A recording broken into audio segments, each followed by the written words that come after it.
اعوذ باللہ من الشیطان الرجیم بسم اللہ الرحمن الرحیم الحمد للہ رب العالمین وصلی اللہ علی محمد وآلہ الطاہرین اللہم صلی علی محمد وآل محمد وعجل فرجہم۔ خیریت سے ہیں آپ سب لوگ؟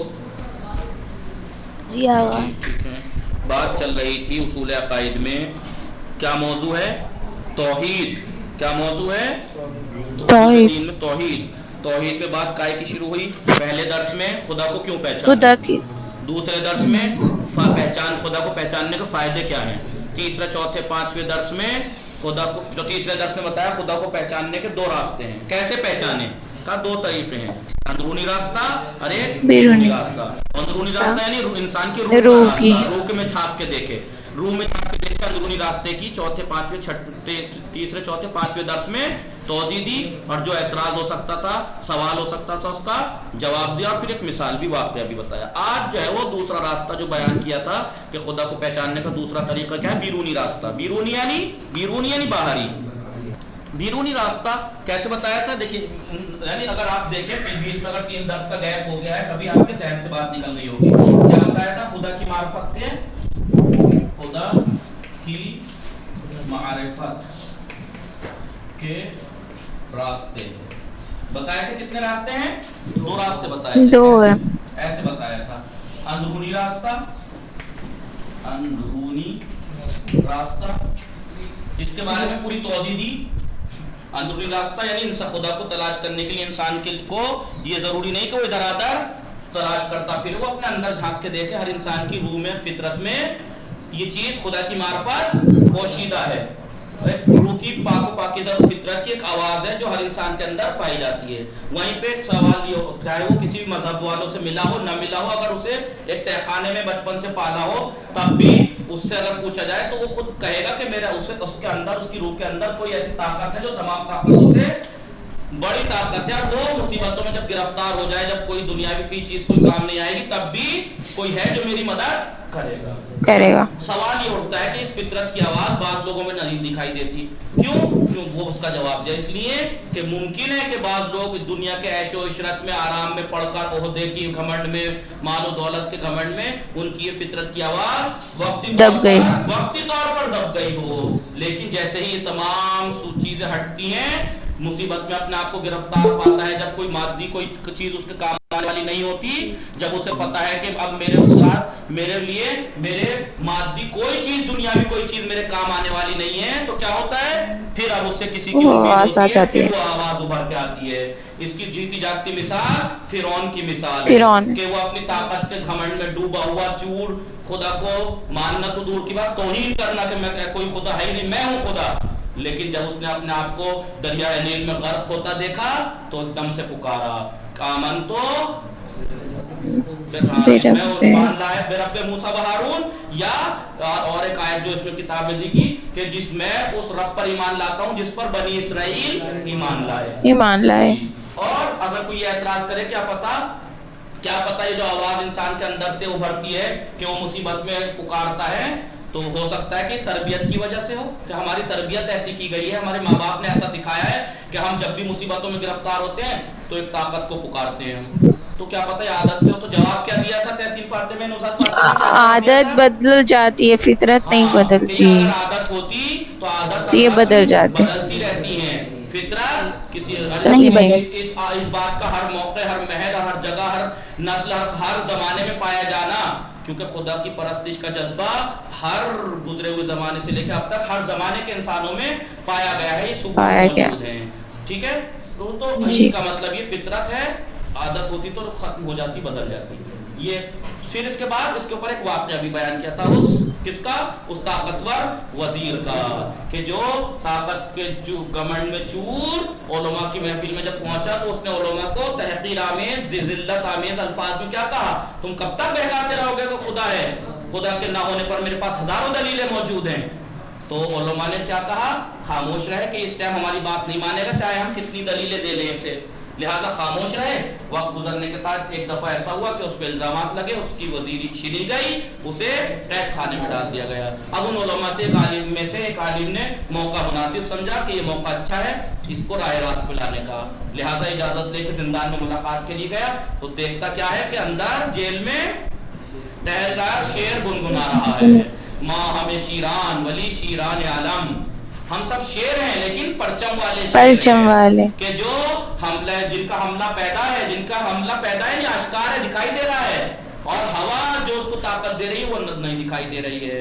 لہذا وہ طاقت جو ہم جو شیر ہے، جو ہماری کتنی بھی قدرت کتنی بھی طاقت آ جائے وہ سب کسی اور کی ہے، لہذا میں اس طاقت پہ قربان جاؤں.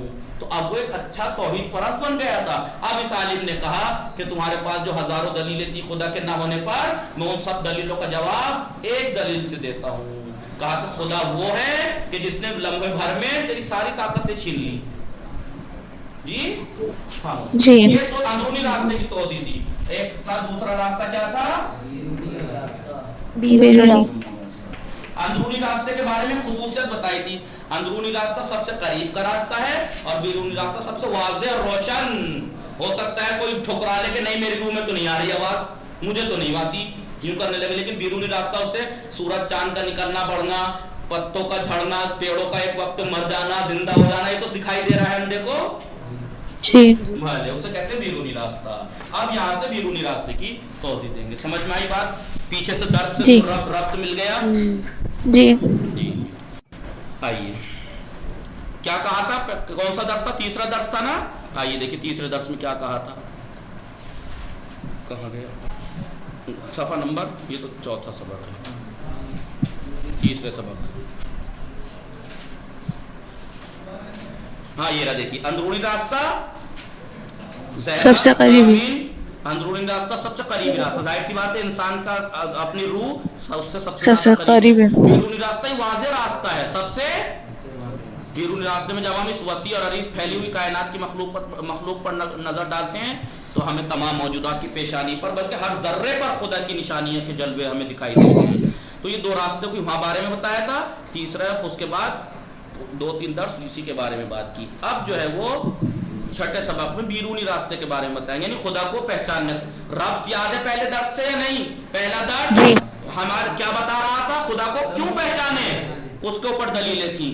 دوسرے درس میں فائدہ خدا کو پہچاننے فائدہ کے فائدے نقصان کیا ہیں، اس پہ 4 سب فائدے گنائے تھے. تیسرے درس میں خدا کو کیسے کیسے پہچان، پہچانے، کیوں پہچانے پہلا درس، کیسے پہچانے تیسرا درس. تیسرا درس. آئیے اب بیرونی راستہ. بیرونی راستہ یعنی خدا کی معرفت کا، خدا کو پہچاننے کا، خدا کی معرفت کے لیے دوسرا راستہ کیا ہے؟ بیرونی راستہ. اب غور سے سنیے گا ذرا اس مقدمے کو. اگر ہم اس جہان پر، اس دنیا پر، اس کائنات پر ایک سرسری نظر ڈالیں تو ہم پر یہ حقیقت آشکار اور واضح اور روشن ہوگی کہ کائنات کا نظام ہرگز درہم برہم نہیں ہے. آپ کو لگتا ہے کہ نظام میں کچھ گڑبڑ ہے؟ نہیں، نظام میں کبھی گڑبڑ ہوتا تو گڑبڑ ہوتی تو سورج کبھی تو پچھم سے سورج نکلتا، ادھر ادھر اتر سے سے نکل نکل جاتا، جاتا. دکن سے نکلتا. یا کبھی آپ نے دیکھا ہے کہ پھل جو ہے وہ سردیوں میں یا گرمیوں کے پھل سردیوں میں پک گئے ہوں اور سردیوں کے پھل گرمیوں میں پک گئے ہوں؟ نہیں. کبھی آپ نے دیکھا ہے کہ پتجھڑ کے علاوہ پیڑ جو ہے کبھی اور، وہ الگ بات ہے کہ کسی اور پرابلم کی وجہ سے کچھ پرابلم آ گئی ہوں، لیکن نظام ہمیشہ اپنے ایک ہی طرف چل رہا صحیح ہے. بلکہ تمام مظاہر قدرت کے جو تمام مظاہر ہیں اپنی معینہ راہ پر چل رہے ہیں. جتنی بھی چیزیں اپنے اپنے راستے پر چل رہی ہے، کسی کو یہ نہیں کہہ سکتا آپ کہ اس کے پہلے سے چلنے میں اب گڑبڑ آ گئی ہے، نہیں. اور دنیا کی تمام مشینری ایک عظیم الشان لشکر کے مانند ہے. یہ کائنات ایک لشکر ہے جو اپنے لشکر کی طرح اپنے انتہائی منظم یونٹوں میں تقسیم ہو کر اپنے معین مقصد کی طرف حرکت میں مصروف ہے. ہر ایک مخلوق جو ہے اپنی حرکت پر لگی ہوئی اپنا کام کر رہی ہے. پیڑوں کا کام کیا ہے؟ ایک وقت میں سارے مر جاتے ہیں، وہ ایک وقت میں ان میں پوپلیں آنے شروع ہو جاتی ہیں، پتے آنے لگ جاتے ہیں، پھر اس کے بعد پھل آ جاتے ہیں، پھر وہ پھل پک بھی پھول جاتے ہیں. ایک معین موسم میں بیج ڈالیے زمین پہ، وہ اگ جائیں گے، ہرے چھوٹے چھوٹے ہرے ہوں گے، آگے بڑھیں گے، سوکھیں گے. گیہوں کو دیکھ لیجئے، ایک معین وقت پہ وہ پک جائیں گے. سب اپنے اپنے راستے پر گامزن ہیں، چل رہے ہیں.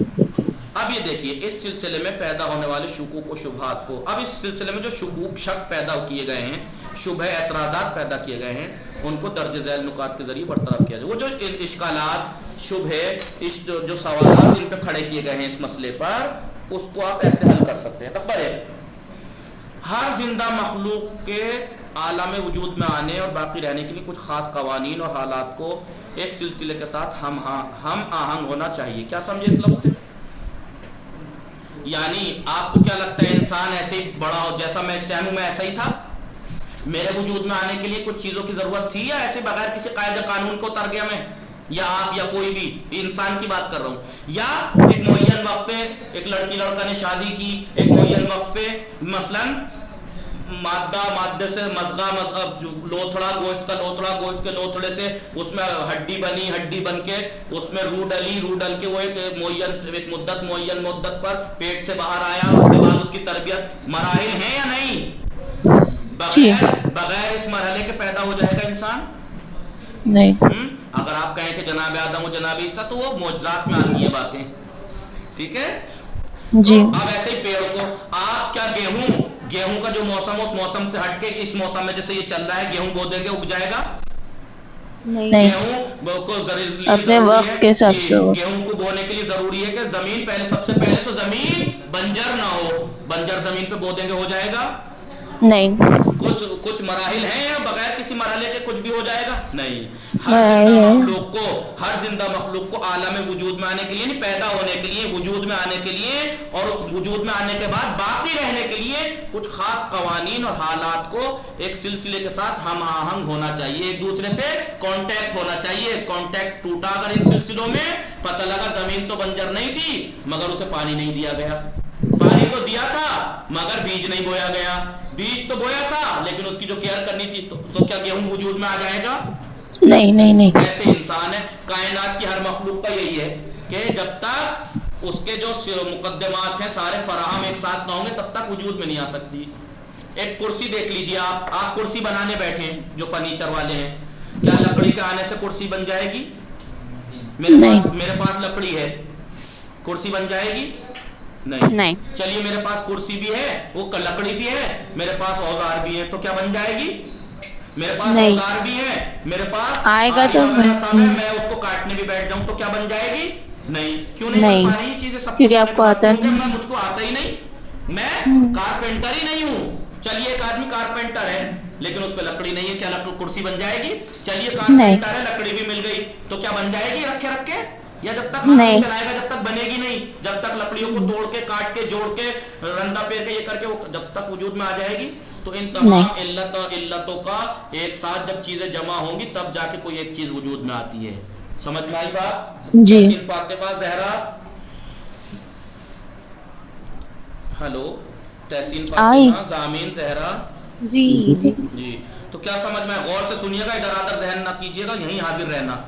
پوائنٹ کی باتیں، یعنی ہر زندہ مخلوق کو وجود میں آنے کے لیے کچھ شرط و شروط ہیں، وہ تمام شرط و شروط اور قوانین کا ایک ساتھ، یہ نہیں ہے کہ شرطیں موجود ہیں لیکن ایک دوسرے سے کوئی ربط نہیں ہے. پتہ لگا لکڑی تو ہے کرسی میں وجود لانے کی لیکن یہ میرے پاس نہیں ہے، دوسرے شہر میں پڑی ہے. جی. آری واری تو ہے لیکن وہ دوسرے شہر، کارپینٹر تو ہے وہ دوسرے شہر میں نہیں. ان سب کا آپس میں ہم آہنگ ہونا ضروری ہے. مثلا ایک درخت کے وجود میں آنے کے لیے کیا کیا چیزیں ہونی چاہیے؟ ایک زرخیز زمین ہو، بنجر نہ ہو، مناسب آب و ہوا ہو. ایسا بھی نہیں کہ آپ سوچے کہ بھائی زمین میری بنجر بھی نہیں ہے، آب و ہوا ٹھیک ہے، لو جی سیب بو دیا تو کیا سیب یہاں بویا جائے گا؟ کشمیری پہاڑی علاقوں کا اس کا ایک مخصوص کلائمیٹ ہوتا ہے، وہیں ہوگا، یہاں نہیں ہوگا کیونکہ ہر علاقے وائز ہوتے ہیں بہت سے. تو آپ یہ مت کہنا کہ سب کو یہاں پہ آب و ہوا مناسب ہوتا، زمین بنجر نہیں تھی میں نے سیب بویا تو مولانا کیوں نہیں اگائے؟ ایک درخت کو وجود میں آنے کے لیے سب سے پہلے زمین زرخیز ہو، ایک زرخیز زمین، مناسب آب و ہوا، مخصوص درجہ حرارت یعنی ٹمپریچر اس کا ایک مناسب ہونا چاہیے. ان مخصوص شرائط جب آپس میں ملیں گے اس کے مطابق پھر بیج بویا جائے اور اپنی مخصوص جو غذا ہے اس کو، اور اسے ہوا سے خوب فائدہ اٹھائے وہ پودا، تب جا کر وہ سبز ہو جائے گا، خوش نما کرے گا. ٹھیک ہے جی. تو آپ کو کیا لگتا ہے ایک پیڑ کھڑا ہوا دکھ رہا آپ کو، کہ ایک پیڑ ایسے ہی وجود میں آ گیا؟ ہماری پرابلم یہی ہے کہ ہم ہر چیز کو موجودہ صورت میں دیکھتے ہیں، اس کو خاطر کتنی زحمتیں اٹھائی گئی ہیں وہ نہیں دیکھتے ہیں. ہم جیسے کہاوت اس ٹائم کہا جا رہا ہے بھائی غذا برباد نہ کرو، کھانا پانی برباد نہ کرو. تمہیں تو کھانا پھینکتے ہوئے ذرا درد نہیں ہوتا، ذرا پوچھو یہ کھانا بننے تک اس نے کتنے مرحلے طے کیے ہیں. ایک کسی مجبور غریب مزدور نے کتنی زحمتیں اٹھائی ہیں اس کو وجود میں لانے کے لیے، اس کے بعد کیسے کیسے مراحل طے کر کے ہم تک پہنچا اور ہم بڑی آسانی سے پھینک دیتے ہیں بچا ہوا کھانا. یہی ہے. تو ایک چیز کو وجود میں آنے کے لیے بڑی چیزیں چاہیے ہوتی ہیں، اور پھر چیزیں خالی چیزیں ہونا کام نہیں آتا جب تک وہ چیزوں کا آپس میں ہم آہنگ نہ ہوں. جی جی جی آئیے. وہ مخصوص غذا اور ہوا سے خوب فائدہ اٹھائے، پودا سبز ہو جائے اور خوب نشو و نما کرے، خوب اچھے سے بڑھے، اور آگے دیکھیے اور کیا، اور درخت کے نشو و نما کے لیے، درخت کے بڑھنے کے لیے ایک مخصوص ماحول اور زمین کا پھر وہ انتخاب کرے، اور دیگر ضروری چیزوں کی کو فراہم کے لیے اکٹھا کرنے کے لیے عقل اور علم کی ضرورت ہے. اب بتائیے یہ سب کام کرنے کے لیے کیا ایسے ہی کوئی بھی اٹھ کے کر دے گا؟ میں جا کے کر دوں گا یہ سب کام؟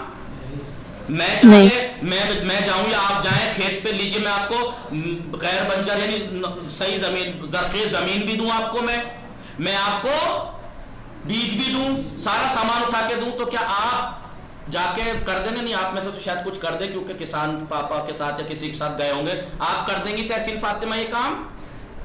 نہیں. یا اس کے لیے بھی ایک منصوبہ، ایک علم کی ضرورت ہوتی ہے کہ آپ کو پتا ہو کہ مجھے اس ٹائم کیا کرنا ہے.